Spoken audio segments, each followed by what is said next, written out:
David Goodall, who made headlines for a controversial campaign to end his life by assisted suicide, has died today. He was 104 years old. The Australian scientist traveled to Switzerland to utilize the nation's liberal assisted suicide laws and end his life legally. He was not terminally ill, but said his quality of life had greatly deteriorated over the last year. He spoke at a press conference just a day before he died. One wants to be free to choose the death when the death is the appropriate time. I no longer want to continue life. I am happy to pass to have the chance tomorrow to end it. Mr. Goodall died by lethal injection under the supervision of doctors while listening to Beethoven's Ode to Joy. This case has given rise to renewed debate over a person's right to die. Joining me now to talk more about this controversial subject is Dr. Nancy Preston. She's a senior lecturer in the International Observatory on the End-of-Life Care at Lancaster University in England. So, Nancy, David Goodall says he knew he wanted to die for a while now, and people from all over the world gave their support both emotionally and financially, but not everyone was supportive. So, explain some of the concerns right to die critics have. I think it's about, is it about somebody's choice? Is it an individual act, or is this an act that happens in society? So there's an impact on the healthcare system, there's an impact on those who are left behind, the bereaved. And what we don't always consider is what these wider implications are. And so hence people sometimes think maybe we shouldn't go ahead with assisted dying. So Switzerland has some of the more liberal assisted suicide laws around the world. It even provides free death services to citizens under certain circumstances.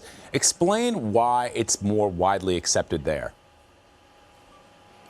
I think we have very different types of societies, particularly in the Netherlands, where we have legalised euthanasia and assisted suicide, physician-assisted suicide. And it's about perhaps what becomes the norm in a society. So when it's legalised in places like the Netherlands, Belgium, Luxembourg, it becomes much more part of an open culture and how people think about death and dying. Whereas in other cultures, it's very much taking a more natural approach to death and allowing nature to take its course. Dr. Preston, explain the difference between euthanasia and assisted suicide. So euthanasia is where the doctor administers a lethal injection, whereas in Switzerland that is illegal. And all you can do in Switzerland is assist someone to die. So a doctor may prescribe a drug for someone, they may say someone is competent to make that decision, but they wouldn't be present at the act in Switzerland, and they would allow the person to take the lethal concoction. Now they're kind of stretching the law a bit in Switzerland. Sometimes they set up an infusion, and perhaps in this case he opened up the valve and allowed the concoction to enter into his veins, but the doctor can't directly inject into their veins. So, Dr. Preston, in the case of Mr. Goodall, it really is, and in all cases of assisted suicide, it really is that one individual who decides that they want to end their life and they carry out that act themselves. Yeah, that's right. They would ingest the drug themselves, whereas in euthanasia, the doctor would do the injection for them, and the doctor obviously would need to be present. So euthanasia tourism has been on the rise over the past several years. What impact could that have on healthcare systems worldwide?